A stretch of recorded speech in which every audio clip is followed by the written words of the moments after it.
Bonjour à tous. Merci de participer à cette 7e table ronde des rencontres nationales ville-équipe d'Europe 1, consacrée au mode d'emploi de la fabrique urbaine. L'enjeu à travers cette table ronde, c'est vraiment de questionner nos manières de faire la ville et d'interroger les rôles prédéfinis des différents acteurs de la fabrique urbaine, les évolutions du métier d'architecte, urbaniste, paysagiste au regard de nouvelles compétences, de designers, de makers, de facilitateurs, et puis la portée de projets programmatiques entièrement définis à l'avance. L'idée, c'est de questionner les méthodes des projets urbains inspirés par des modèles déterminés, verticaux et descendants, où les acteurs publics associés aux acteurs privés jouent un rôle central.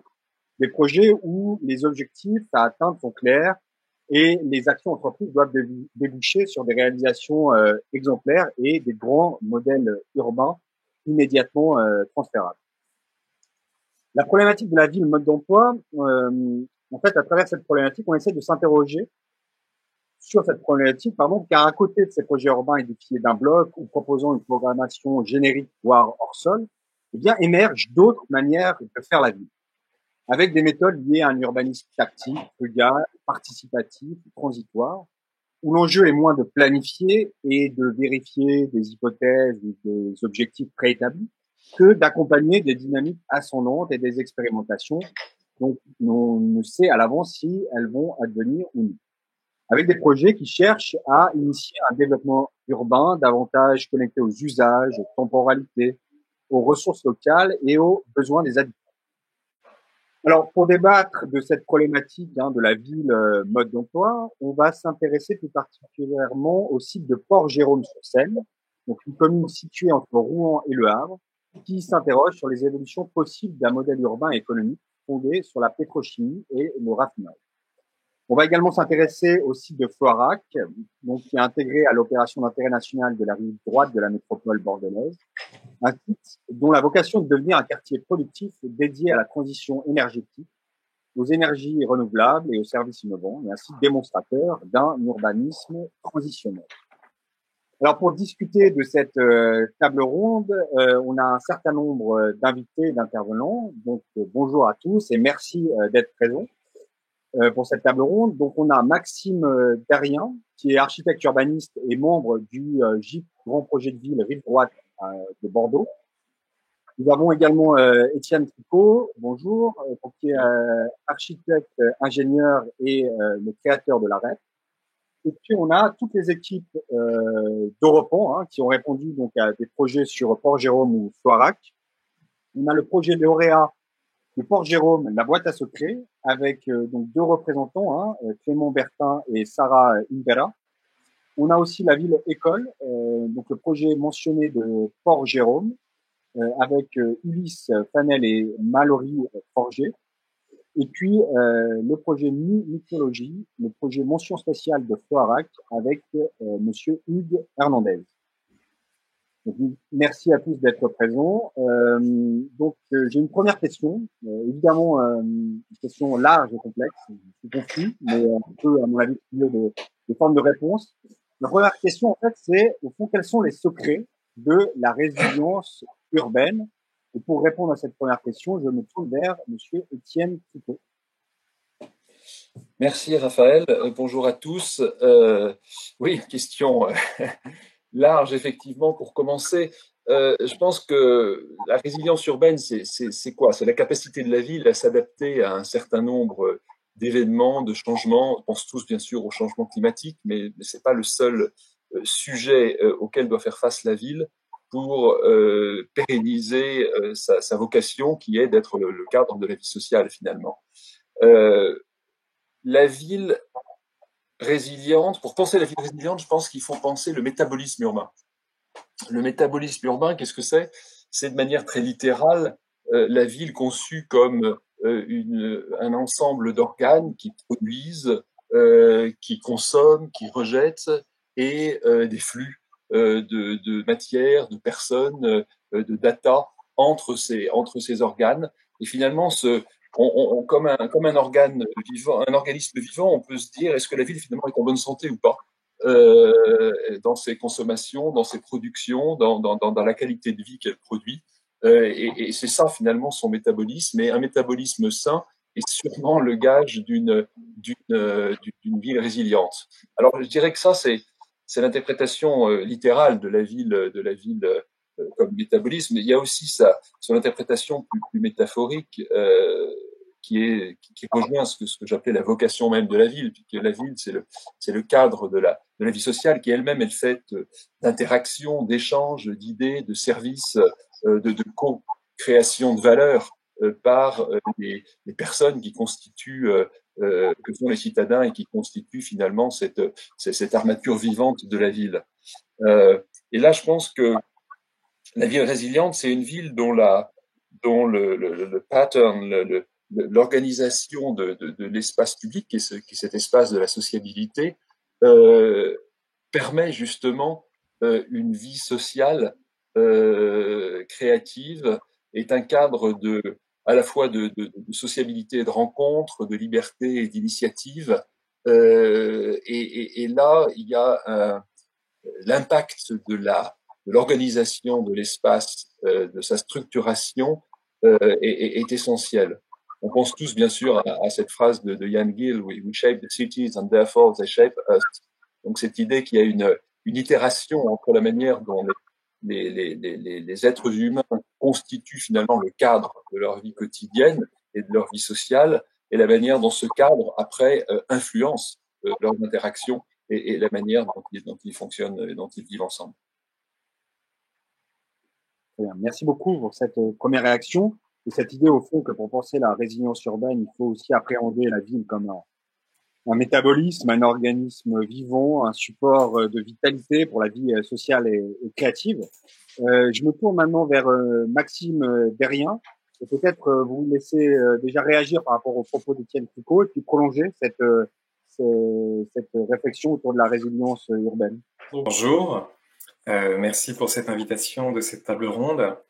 Très rapidement, peut-être pour parler des conséquences de ces changements climatiques pour être habitant du sud de la France.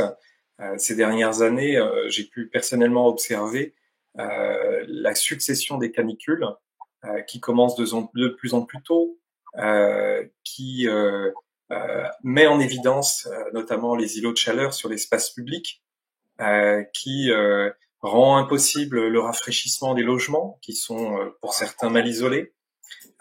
Et puis, plus dans le sud-est de la France, ces questions d'inondation, en fait, qui montrent l'imperméabilisation et l'accélération ces 20 dernières années de l'expansion des villes, qui, pour autant, sont, pour moi en tout cas, pas en synchronisation par rapport au développement des populations des métropoles. Il y a vraiment un étalement urbain qui s'est accéléré ces 20 dernières années, avec notamment les circulations viaires qui ont permis cet étalement et ces déplacements entre les zones d'habitat et les zones de travail. Et aujourd'hui, par exemple, le transport routier, on sait que c'est 40% des émissions de gaz à effet de serre. Donc, il y a vraiment une réflexion sur dans la période de confinement actuelle où on peut prendre le temps de se dire comment réfléchir à s'adapter à ces changements et comment peut-être intervenir. Mais moi, je pense que les modes d'intervention, en fait, ils sont à différentes échelles, urbaines, paysagères, architecturales, et on a tous un rôle à y jouer. Et un des éléments qui rejoint ce que disait Étienne Tricot sur ce métabolisme, je vais vous citer entre guillemets 3 recettes que propose l'urbaniste nantais Sylvain Grisot dans son dernier ouvrage, qui est un manifeste sur l'urbanisme circulaire, qui pour moi s'apparente un peu à la démarche Négawatt sur le volet énergétique. Ces trois recettes sont d'abord l'intensification des usages, autrement dit, comment faire plus en mixant les usages et les programmations des espaces qui sont déjà construits dans les villes pour éviter de construire des nouveaux bâtiments. Ensuite, c'est transformer l'existant, c'est-à-dire à partir de la ressource que l'on a déjà, c'est comment la densifier, par exemple au niveau du son foncier, et comment transformer les bâtiments qui sont présents et les adapter au niveau des nouveaux usages plutôt que de les déconstruire. Et enfin, le troisième, c'est recycler les espaces, c'est-à-dire investir les espaces qui sont délaissés, comme par exemple les friches urbaines, plutôt que d'aller continuer à grignoter des espaces agricoles en périphérie. Donc ça, c'est ces trois principes sur cet urbanisme circulaire que je trouve assez intéressantes, puisqu'en fait, l'objectif, c'est de permettre l'évolutivité et la réversibilité de cette ville qui est basée sur les principes de l'économie circulaire.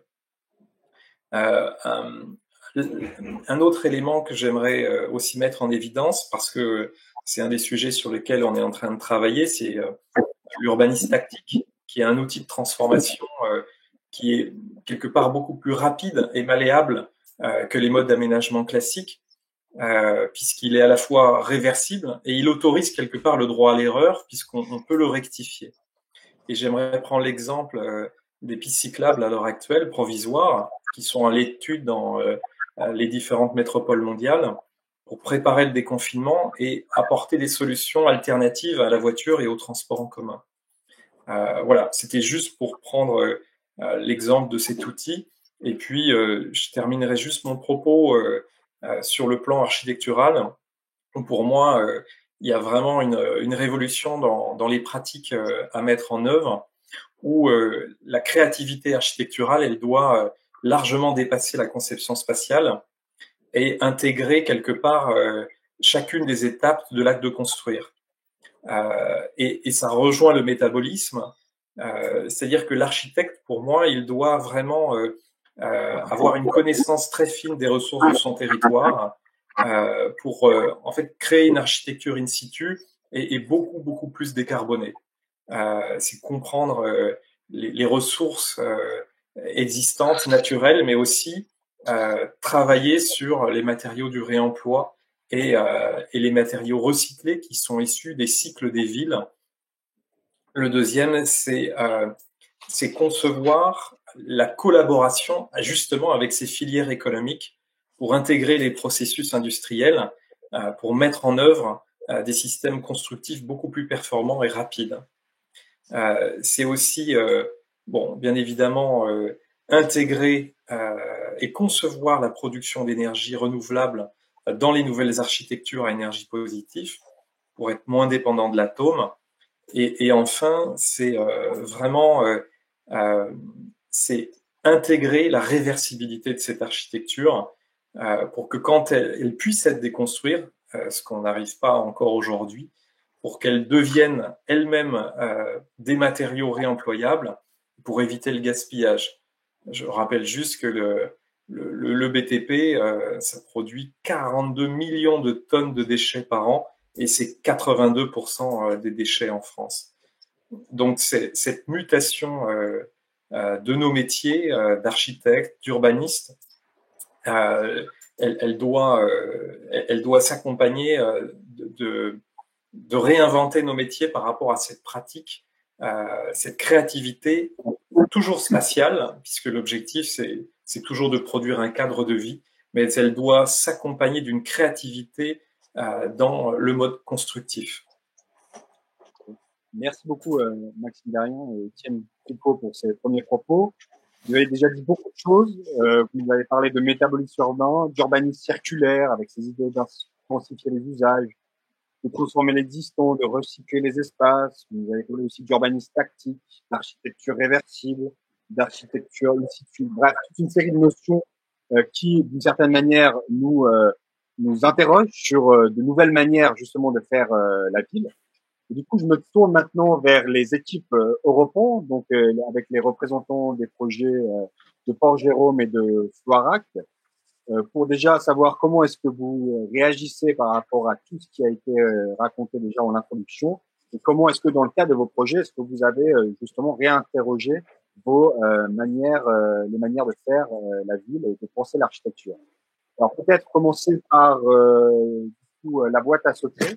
Et puis le projet donc lauréat de Port-Jérôme. Très rapidement, peut-être pour vous que le sujet il est très large et peut-être on nécessite d'une certaine consistance et de certaines discussions peut-être. Nous, on essaie de vous expliquer comment on a essayé d'intégrer les concepts de résilience dans les cas des Port-Jérôme-sur-Seine et de notre projet. Plutôt que de voir les concepts de la résilience référés à la ville en soi-même, on préfère décliner ces concepts plutôt au milieu naturel et à l'environnement en général. Donc, à quelque chose qui comprend en gros l'échelle du territoire, qui est fait par les espaces anthropisés et les espaces naturels qui encore existent et résiduels. Et donc, on essaie d'intégrer cet aspect par rapport à une forte présence du végétal dans nos projets. Nos projets, ils intègrent la matière végétale pour ce rôle des reconstitutions urbaines aussi et des reconstitutions d'un milieu qui est en soi-même a été modifié ou a été endommagé par la présence industrielle, qui est forcément de l'industrie, qui est forcément un élément fort de rupture.